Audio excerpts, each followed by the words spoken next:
Hello everyone, welcome to my channel Mooni's Accounting Academy.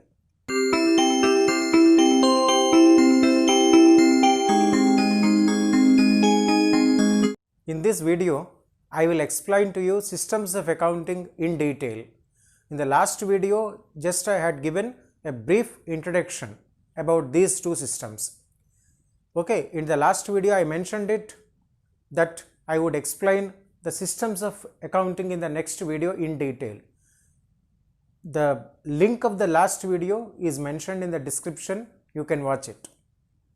So there are two systems in accounting which are single entry system and double entry system. Okay, these are just two approaches for the calculation of profit or loss. Please keep it in your mind. These are only the two approaches. So now, what is single entry system? And this video, what I share the information is somewhat interesting to you because there are so many facts which you should know about it. Fine. So very interesting information I will be sharing to you. You can watch it throughout the video. Fine. So what is a single entry system? Single entry system is explained as a system of accounting that is not a double entry system. That is not double entry system. Fine. So this single entry system, very simple, very easy, convenient, flexible system of accounting which an organization can easily adopt it, use it, and for the calculation of profit or loss. So when I say all these features like simple, flexible, you can understand something. When it is an easy method, when it is most flexible method, understand? So sometimes it may not give the accurate information about profit or loss, right? So now you can put a question. Sir, when we know that it won't give us the correct financial position, then why to use it? These are the questions. So that's why I told you in my videos, always you should get an idea why it is happening like this. So get the clarification from your seniors, elders, teachers. Otherwise, use the internet to get the information. So this question why will make you to understand more and more about a particular topic. So there are some small business organizations, very small organizations like a tea parlor, a small pawn shop in the in a street. Okay, so where they cannot use double entry system. Double entry system is some costly system and scientific system. It requires some investment, right? So this single entry system is used by the small business firms which cannot use this double entry system. Okay, next. Any idea who introduced single entry system? When was it introduced? So for these questions, I mean, very difficult thing to get the answers, but there were some evidences that Indians developed one or the other accounting system. Okay, here we can refer to Kautilya's name, who wrote Arthashastra. In this textbook, first textbook on economics, Arthashastra, written by Kautilya, he mentioned about the taxation policy. Okay, so the people attributed that Kautilya's first textbook contained some evidence, some tips and some suggestions for the calculation of profit or loss. Fine. So Indians developed this single entry system. So this was the belief. Okay, now let us come to double entry system. Double entry system of accounting is explained as a system of accounting through which you can record the transactions by identifying two aspects in every transaction.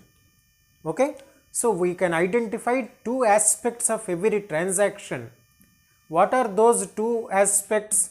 One is a debit, one is a credit.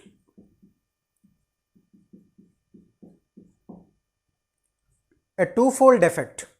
Every transaction has these debit and credit aspects, a twofold effect, in such a way that finally the total debits equal to total credits. Very scientific system, analytical system, and a system which gives an accurate information about our profitability position and financial position.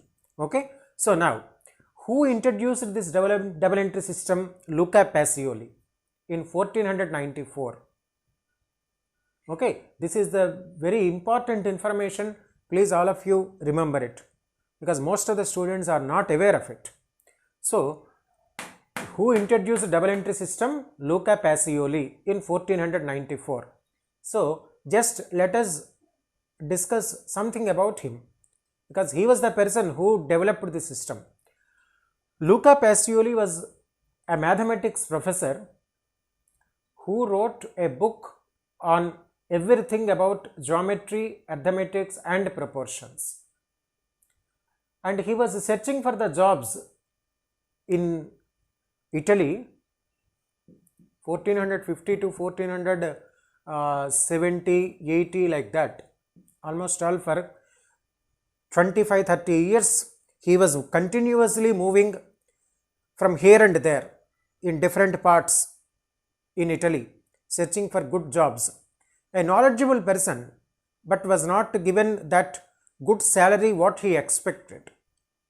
Okay, so in this journey, fortunately, he met with Leonardo da Vinci, a famous painter in those days. Most of the people heard his name. He was a very famous painter.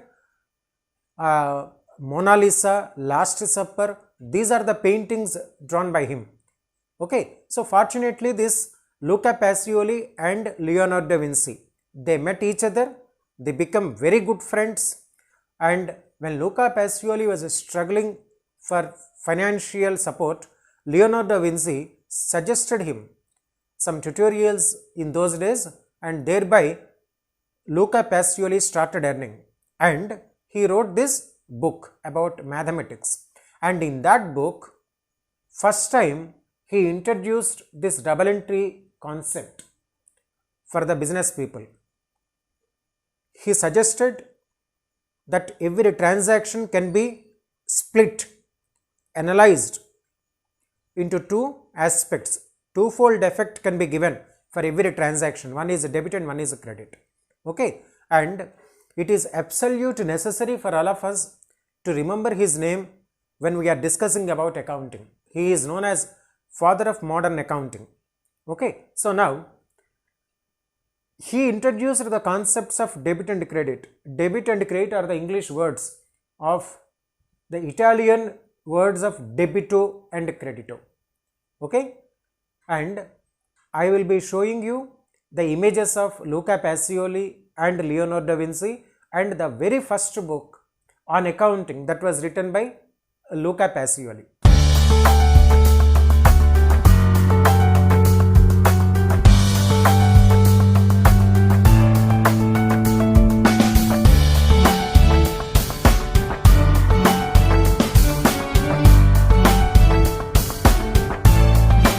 And there was one more credit that we can give to that text, that book.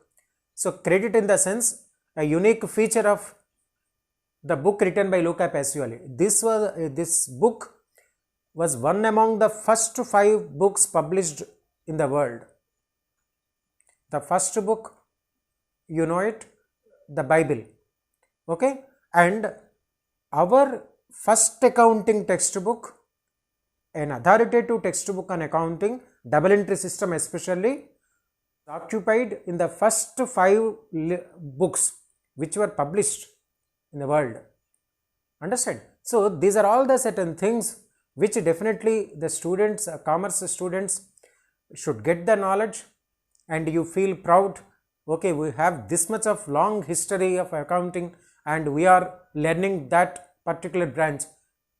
Okay, now according to double entry system, as I told you, every transaction can be split, can be analyzed into debit and credits, and thereby you will have a record in your accounting books, and it is a very systematic record, analytical record.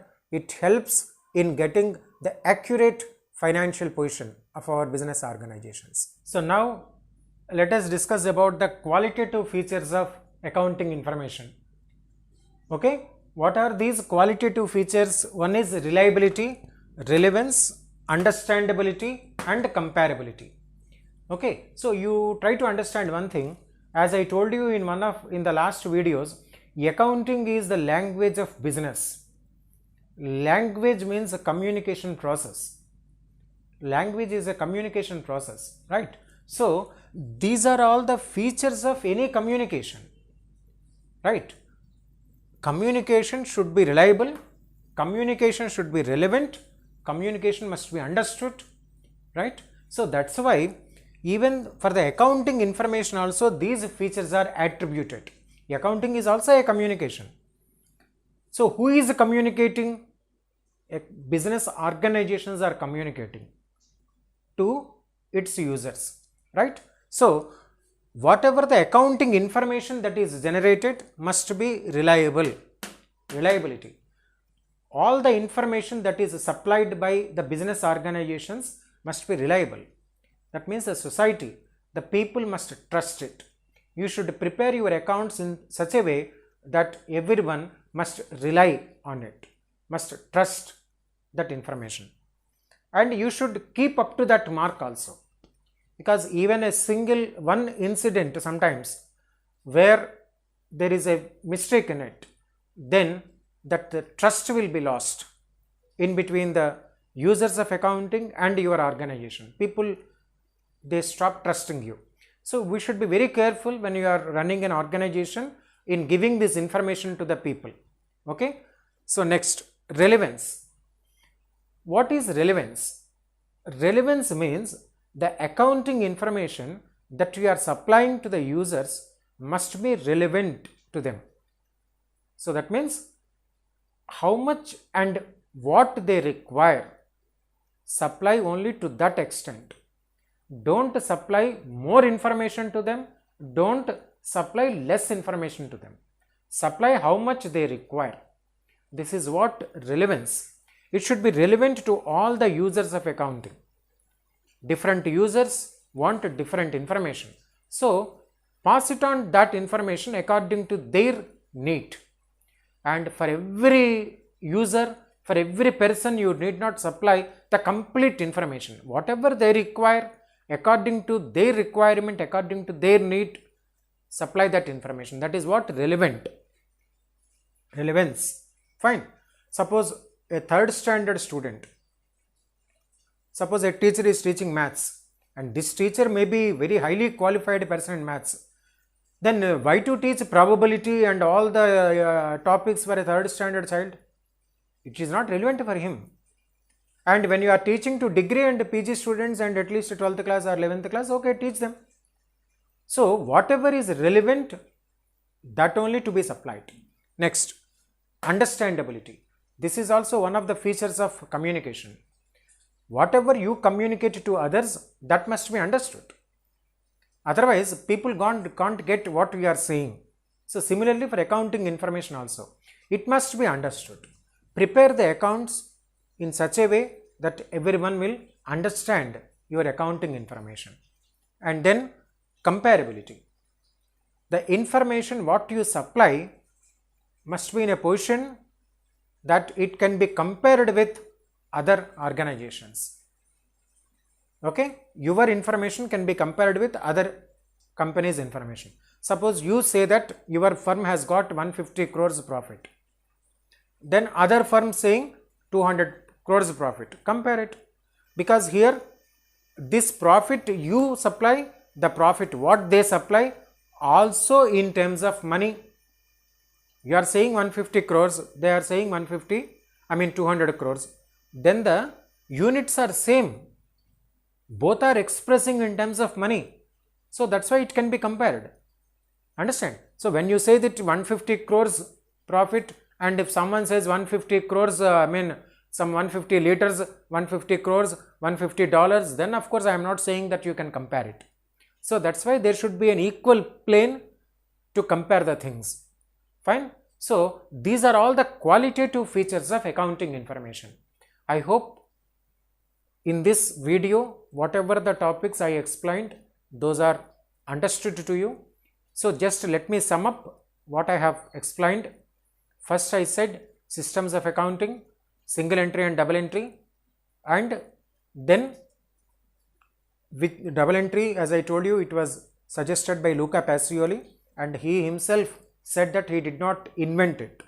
It is only just a modification to the existing double entry system or existing accounting systems. He developed it. Fine. But the entire credit has gone to him for suggesting double entry system. Fine. Then we have discussed the qualitative features of accounting information, and in the next videos we will discuss some more topics. Thank you very much.